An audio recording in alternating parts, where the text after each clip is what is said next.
Wake up to Good Morning Uganda, weekdays on UBC. Live from Now Avenue in UBC Studios, this is Good Morning Uganda. It's no secret that ICT makes learning easy. The strides made in our field couldn't be possible without it.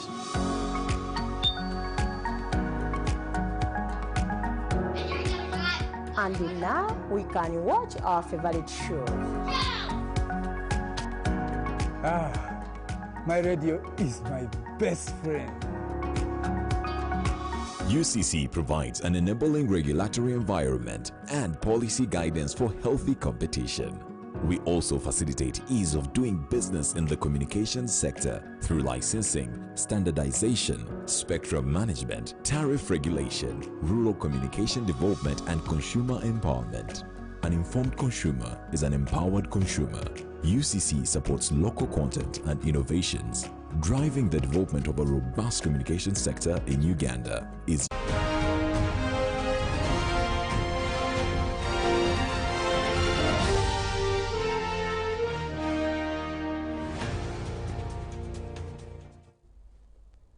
Lovely morning to you once again. Welcome back from the weather. Every morning, do not miss to begin your day an informed person to know whether to carry a cardigan, to carry an umbrella, or what you're going to put on. Though people say SmartNet has no weather, but really there are things you can put on, they become a burden to you. So how do you save this? How do you avoid the inconveniences? Please ensure you're with us in Good Morning Uganda every weekday. Once again, I'm Robert Kirabo, Nyonyintono, and today we are going to be looking at managing the national budget. It was last week on the 10th at Koro ceremonial grounds when we saw Minister of Finance and Planning designate Amos Rugoro we read the budget on behalf of His Excellency to the Ugandans at a tune of 44.7 trillion, of which 22 trillion is going to be gotten from, that is, domestic revenue. You and I will contribute to this budget at that tune. But also not forgetting that we have a 15.4 trillion, that is a debt burden that we have to service, which on this budget is about 34% of the monies are going to go into, that is, debt financing. And when we look at that, I think it's the second largest in terms of where the money is collected are going to be spent. Well, the budget is your expected income and how you plan to spend it. With me in studios, I have, that is, Christine Byiringiro, who is, that is, a program manager, policy analysis and governance at Uganda Debt Network. Now, these are people that spend most of their times studying our debt, how best we can manage the debt, and now that the budget is out, I don't know if she's having more sleepless nights or it is a time for her to rest and have more time for family. Christine, what is the situation? Thank you very much, Robert, and good morning, our viewers. Well, briefly about Uganda Debt Network. We are a civil society organization, policy advocacy, formed in 1996 to lobby for debt relief. And this was achieved, good enough. Uganda achieved debt forgiveness. And so the resources were supposed to pay back, which is now like the 4 trillion interest and all this debt servicing was forgiven and was supposed to channel it to address the poverty situation in our country. And so we moved to monitoring the programs, health, education, agriculture. So we implement currently a mandate under 2 key program areas, that is policy analysis and governance, mainly interfacing with the national level institutions. And then we have community empowerment and engagement, which involves citizens, educating them to basically participate in monitoring these programs.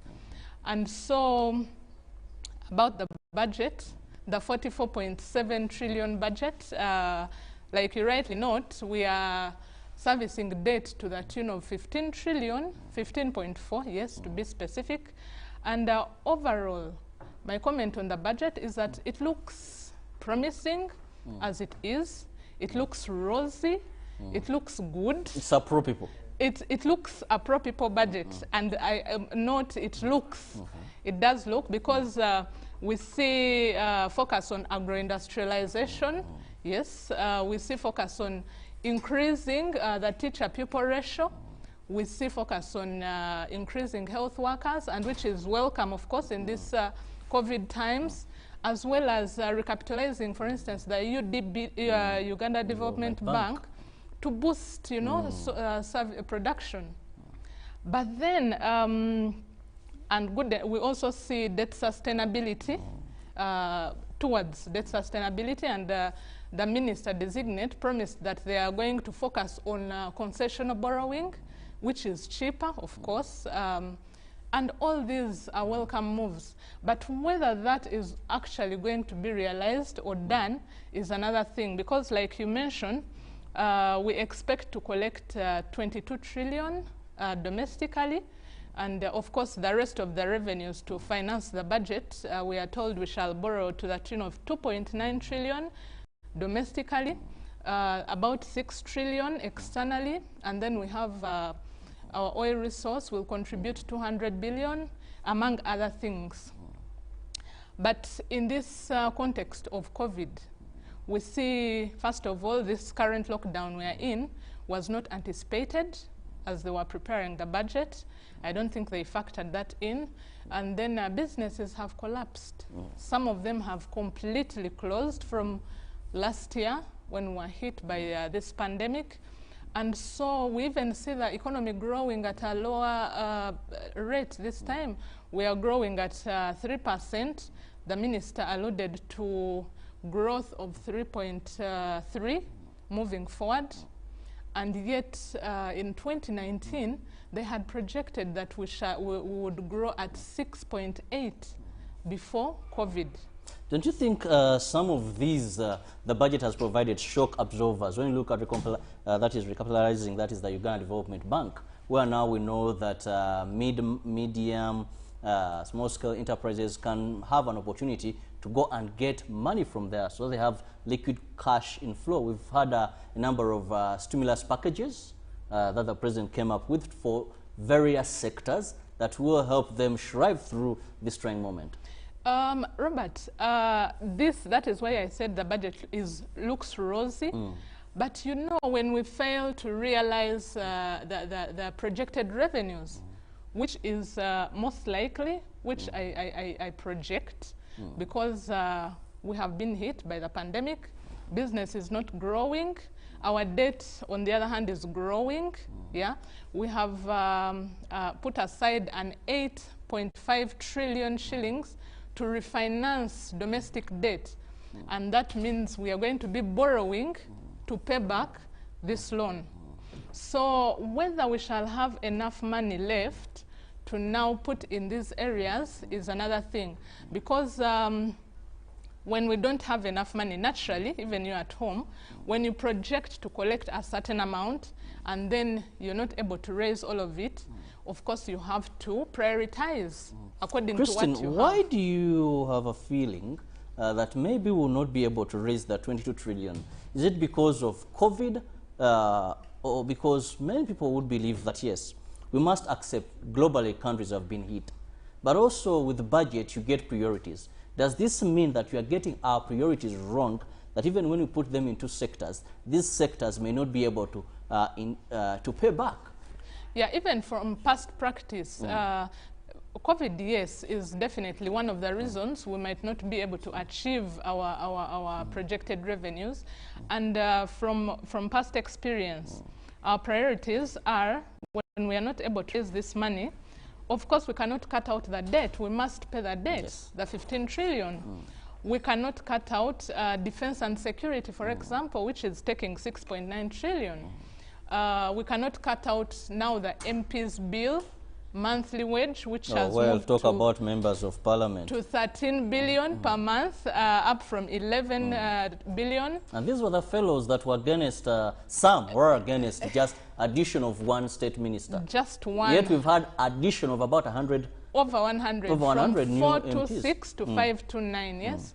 So these are some of the spending. So this will have to take first priority on the budget. And then the teachers, the recapitalization, the increasing of the health workers can always wait, or they will just do a little according to the money that will be there.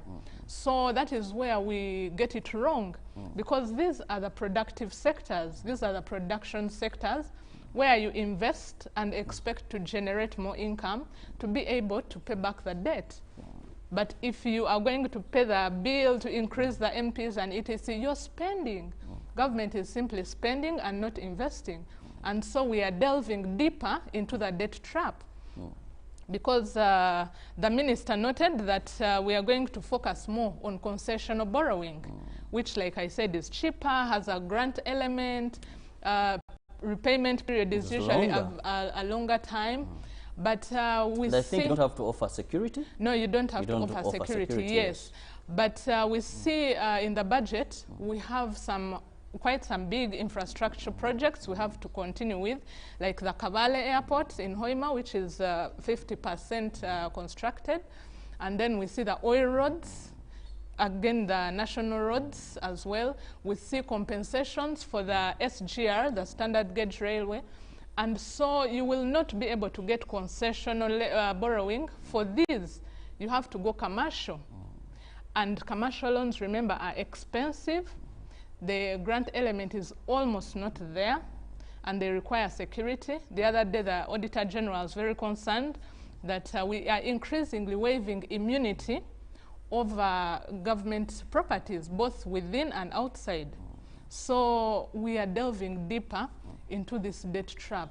Let's look at domestic borrowing that you really alluded to, because we know even in normal life, sometimes when you can't have the resources, the other alternative could be borrowing.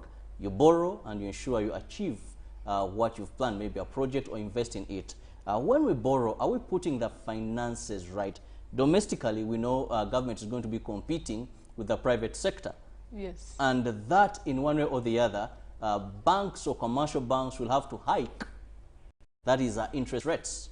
So it means much as you're expecting revenue from the Kirabos, if I go to the bank to get money, maybe to add in my capital, then I can't access that loan because it's so expensive.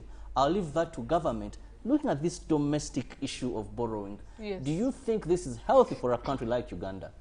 Well, it is definitely not healthy for government to borrow domestically, because you're crowding out the private sector. That is one. And of course, in this context of COVID, we need to see businesses recover, private businesses.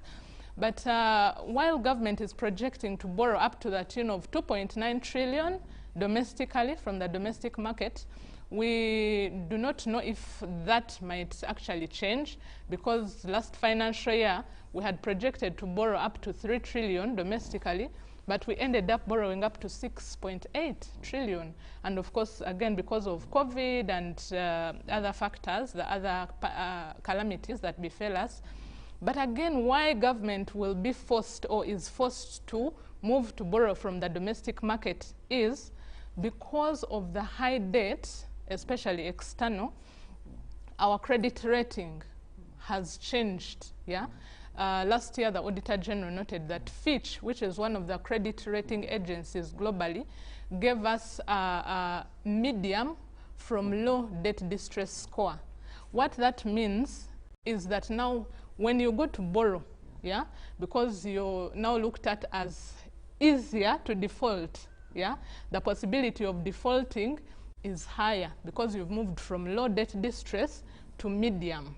Yeah? So that means if I have to lend to you, if the lenders have to lend to us, the insurance premium on the loan will go up because you're likely to default.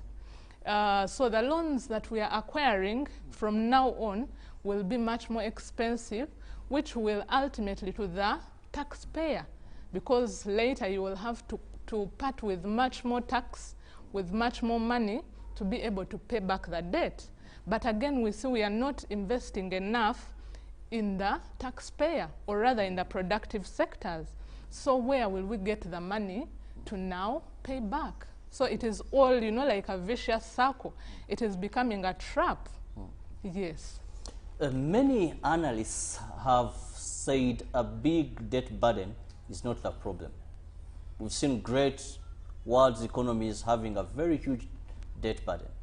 But the problem is, what are you borrowing for? How are you using the funds you're borrowing? Having Uganda as a country, as a case study, are we borrowing for the right priorities? Are we rightly spending? Thank you.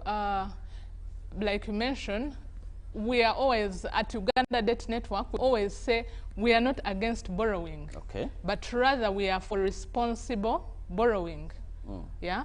So, and when you borrow, actually having a huge debt burden would not be a problem if your revenues are able to pay back the debt, if you're able to generate enough revenues that will pay back the debt. But in the situation that we find ourselves in as a country, where our revenues are going down and then our debt going up, then we should worry. It is a cause for concern. And then how our debt is being used is also another big cause for concern. Because we see so many trillions, about 17 trillion in loans that are not performing, that are nugatory, that are, you know, not being used, just they're lying, and we are paying interest on these loans. You borrow for a project, the project reaches its end time, it comes to full term without, you know, fully disbursing. For instance, if you have got a loan, and some of the conditionalities, of course, of some of these loans is that you will have to implement first, and then depending on how you implement, then the lender will then disburse the other tranches.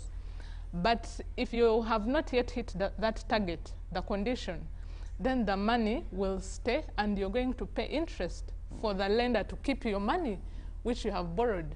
So this is the interest you see us paying. We keep paying interest and the loans are not performing. So we do not realize so much from some of these loans, and yet we keep spending on them. Let's understand this. How do we get at this? We know we have experts, we have technocrats in various ministries, and this seems to be a recurrent problem over and over, where we are borrowing for some projects that actually we begin paying interests even before accomplishment of these programs, halfway, some even not having commenced. So how do we arrive at this, and how can we mitigate this?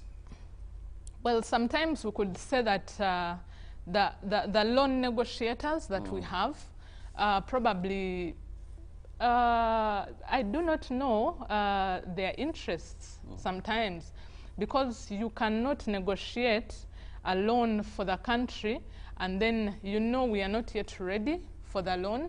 The groundwork is not yet done. Yeah, you know, like land compensations, the proper planning, basically. So you acquire such a loan, and then it comes, you get the monies, and then you're not ready. You begin planning after you have acquired the loan. Definitely, that will be, it will not be utilized properly. Yeah, but sometimes I think we also need to improve the skills of the negotiators, some of the loan negotiators, because sometimes the lenders will interest you into taking this loan. And so if they are more skilled at the negotiation than the person negotiating on our behalf, then it is most likely that we shall get a loan that is not in our best interest as a country. Very unfortunate, and yet at the end of the day we have to pay high interest rates for this. Of course, our viewer, we know that for every country they have a budget, and the citizens have a contribution, plus grants, loans, and of course our development partners do.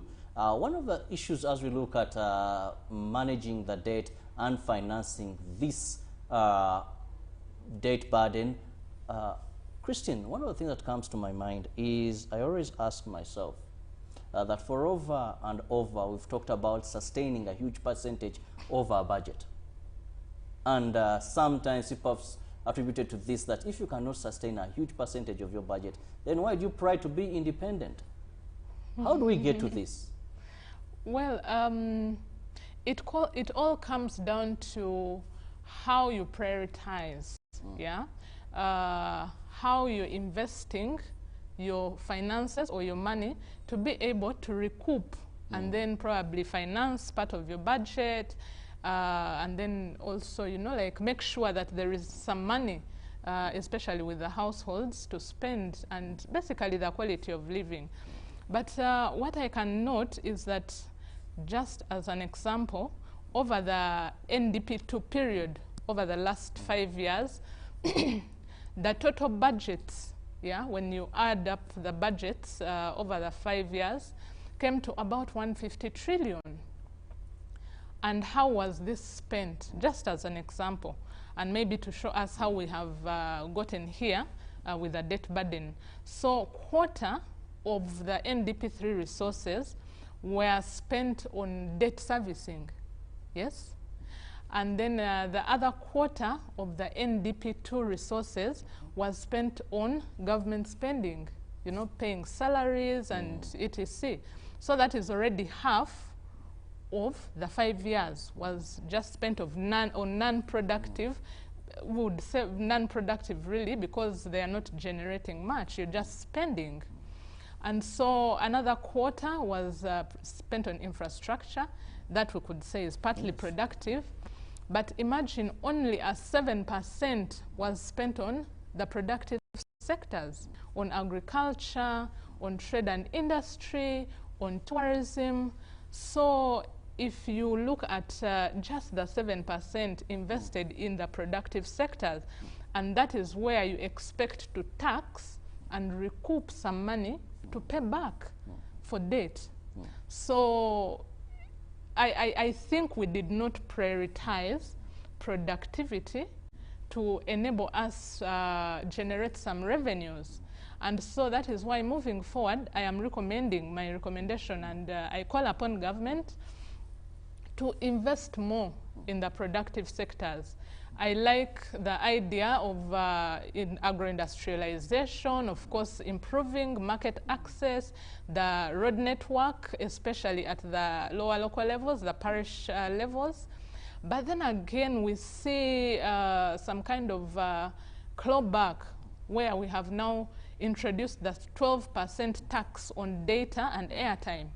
Because this is going to be disabling in a way that we have now tried to enable the farmer, but we are curtailing their ability to easily access information. For instance, market information on their phones, you know, as they transact.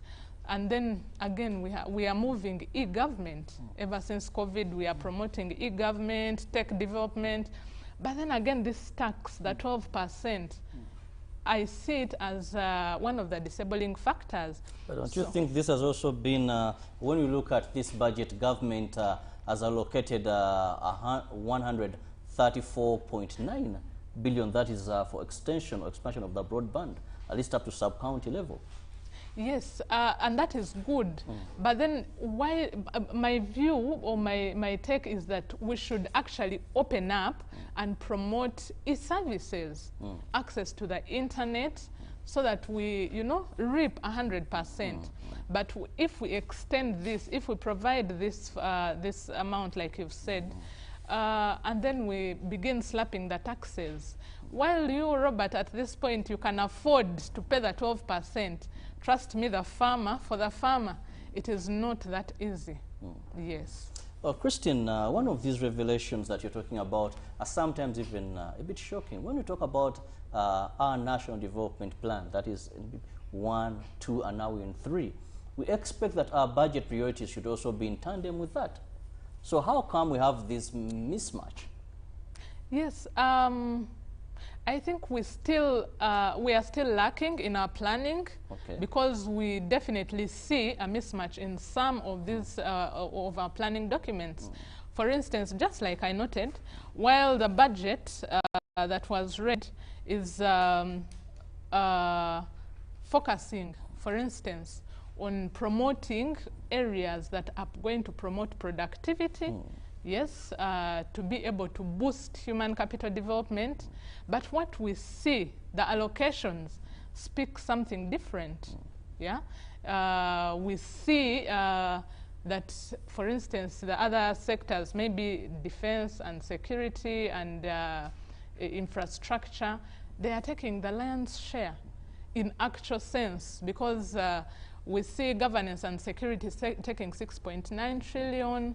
We see integrated infrastructure, which is alone in the program. Now that we have moved program-based budgeting, we see transport and infrastructure taking 5 trillion. But then we see human capital development, which has been given 7 trillion, by the way, and it appears like it takes the lion's share. But how many sectors are under the Human Capital Development Program? There are actually 4 sectors. You have education, you have health, you have water and sanitation, and then social protection. And so if you just divide equally, let's just take that random, you'll find that each of those, health will take 1-point-something trillion, education, same. So in actual sense, we do not see them taking the lion's share like we would want to see or to imagine from the look of the budget.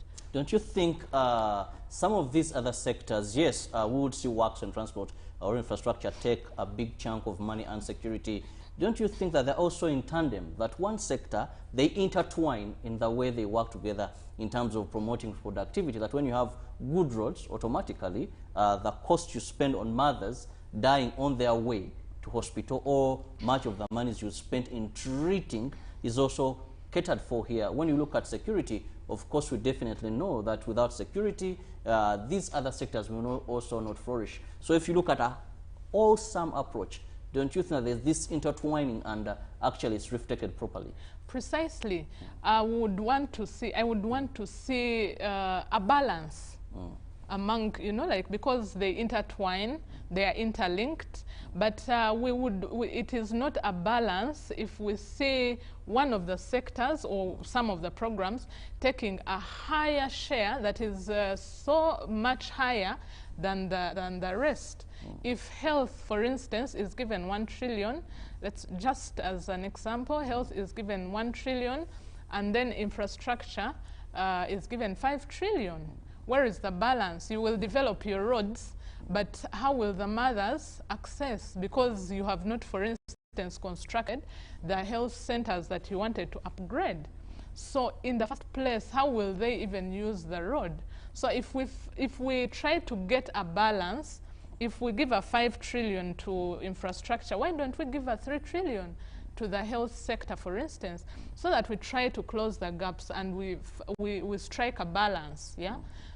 Because it does not help if you develop one area or one sector so much and then the other one is completely ailing.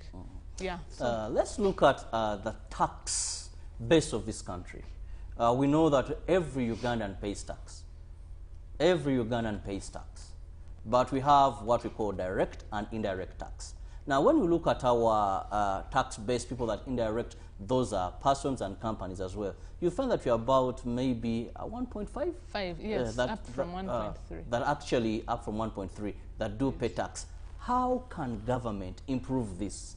Because this is one of the biggest challenges, that you don't collect as much as you should be getting. You have potential companies, potential individuals that would be contributing to the tax base, but unfortunately they are not doing so.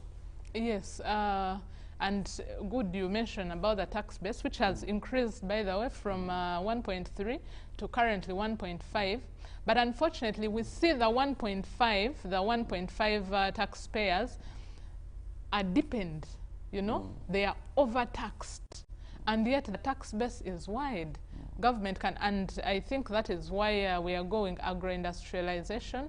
We need to streamline and be able to tap into this, and to be able to ensure that each and every Ugandan who is benefiting from a service, benefiting maybe in quotes, because the service, the quality of services delivered is also a debate maybe for another day.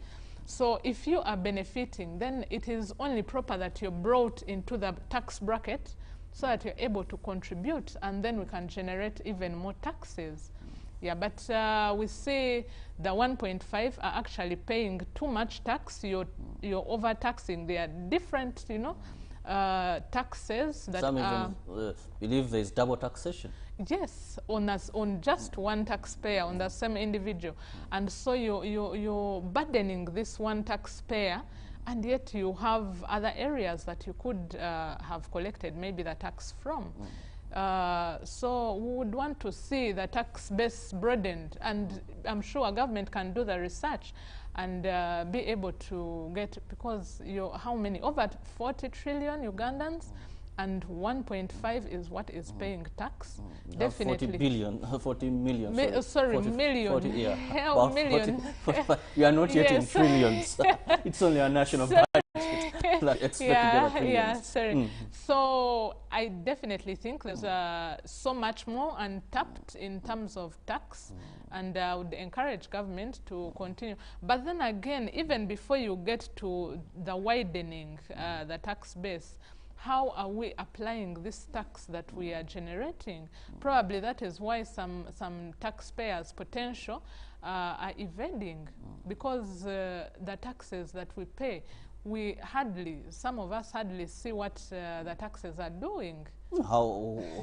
Let me get you clearly. You're going to say that a good road from my home to drive to UBC, but it is full of potholes. They just do some repairs here and there, and then the following day you find big, big ditches. They are not even potholes, and you can, hardly drive smoothly all the way here. You're in the garage every other day because you have to repair the car because of the ditches that you're hitting your car in. So the services that we are getting also leave a lot to be desired. Yes. Well, that is a debate for another day regarding services. I don't want to open a can of worms with Christine, so I'll leave that at that. But let's also look at how we manage this budget.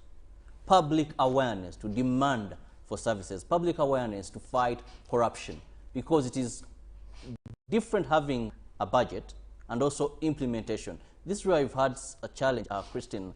How best do we ensure that allocations go and serve the desired purposes for our people, so that you will appreciate that really, yes, this is value for money of taxation? Maybe it is because you've not been so much into knowing, pushing for accountability, and following up, which majority Ugandans do. Yes, and we always try, really, we always try to create awareness, to encourage the citizens to follow up, to do monitoring of the budget, but also to raise awareness about the budget, because sometimes not everyone will understand some of this, the provisions in the budget. Some of them might have not even listened in. So first and foremost, of course, this is the responsibility of all stakeholders. I'll not say it is government's responsibility alone, because this is our budget. This is our national budget. So both government, private sector, civil society have a role to play in as far as raising awareness about this budget is concerned, and maybe simplifying it for the common man, because for example, the minister read the current debt that we have. They do not, he did not, and they usually do not read it in Uganda shillings. It is 17.9 billion US dollars. So if you read that to my grandmother down in Kisoro, they might not really understand or know. So that is why we have to break it down for them, and you tell them that this is 65 trillion shillings in Ugandan shillings. So those are some of the things that we have to break down for our people to be able to understand the budget. We have to explain to them that government is intending to reduce the teacher-pupil ratio, to increase it to now 70% by employing more teachers, recruiting, maybe responding to the current pandemic by increasing more health workers, and such other things like the roads. I like the roads bit, especially the rural feeder roads, yes, and the community access roads, because these would help the farmers, yeah, with access to markets. It would ease access to markets, access to information, though I, of course, would love to see even more extension services so that quality is improved. And by the way, we also see boosting businesses and checking. We see at border points, at different border points, they have provided for checks and balances to ensure that the products we are sending out. You remember the hullabaloo about the maize, Yes. what happened, and then the milk. So we have said, or rather the minister says, that we are going to check this. They'll be checking for quality before the products go out, which would be a good thing. But again, whether the money, you know, the budget is promising. Ideally, when you look at it, it is a good budget. Yes, it is a pro-people budget, but unfortunately, we do not see how we are going to raise these resources to respond to this. And I know you're going to say we are going to borrow, but then again, like we've seen, it's going to be very expensive for us to go out and borrow, because of now the change in the credit rating. And so we'll see it is going to become more expensive to borrow, and yet we shall have to borrow to finance the budget.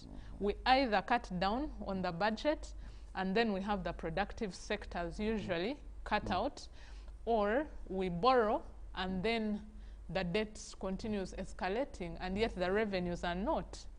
Yes, so that is the trap. My worry, I think, is not borrowing. If you are borrowing for the right reasons and you are spending effectively on the right programs. My only worry that I want Christine to really take us through is in this budget. What are some of those areas that you believe we've been able to bridge the gaps where we've had issues of corruption?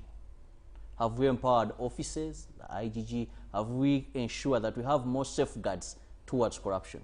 Because not how much money you have, it's how effectively you put it to use.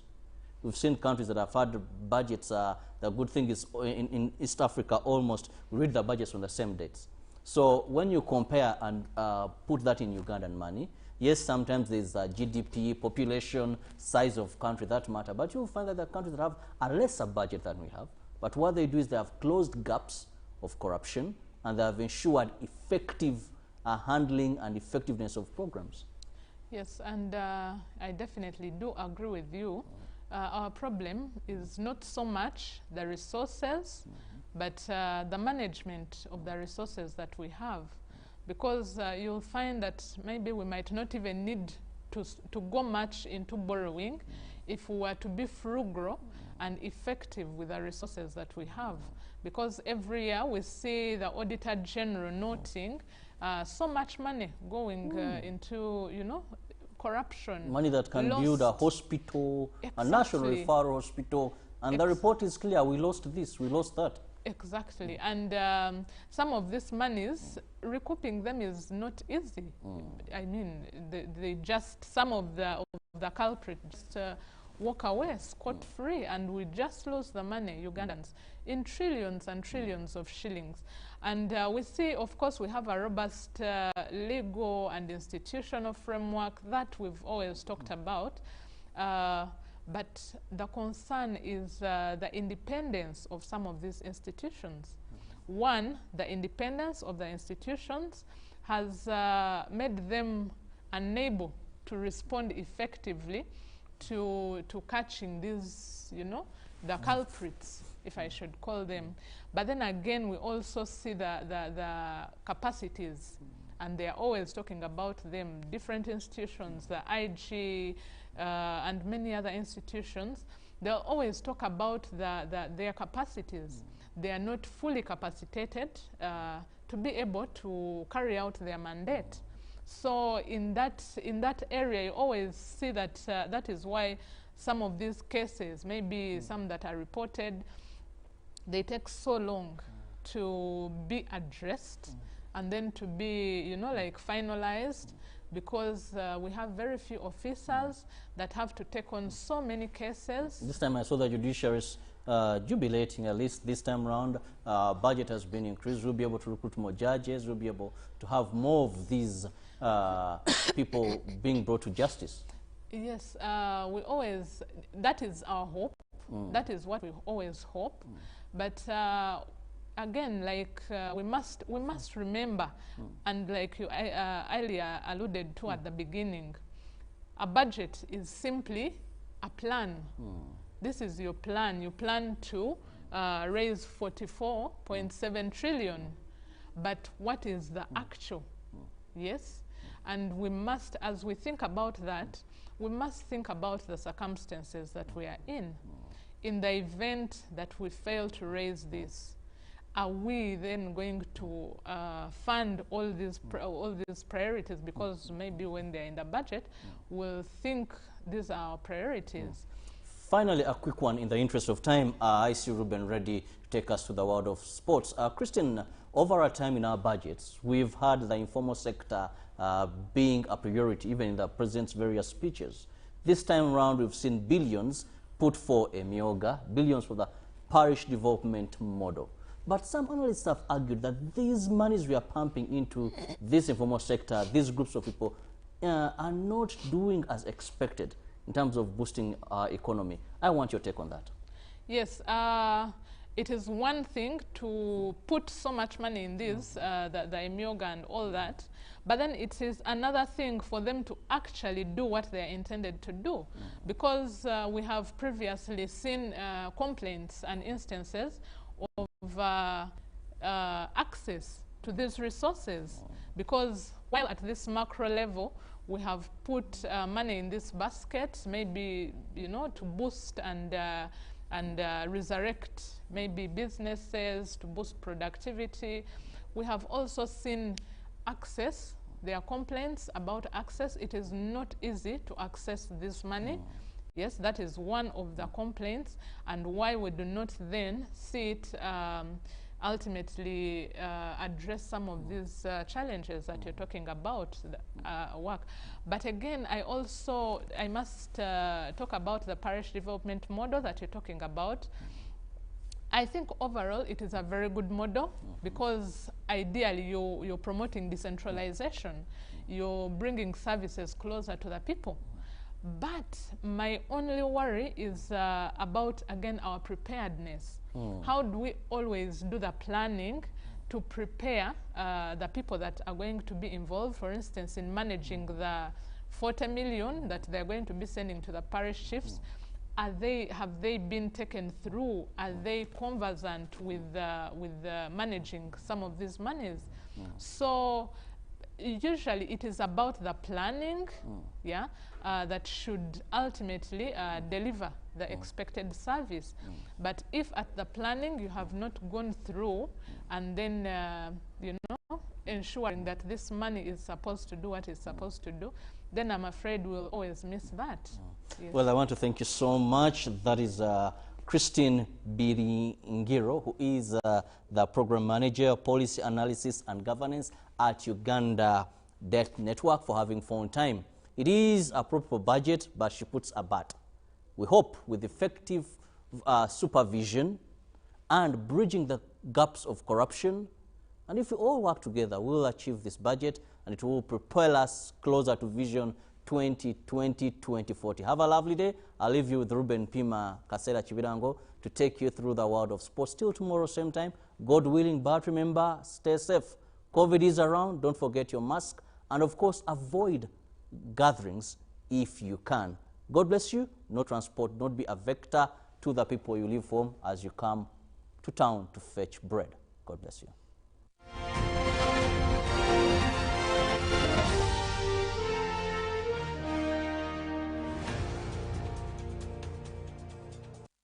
Therefore, understanding this model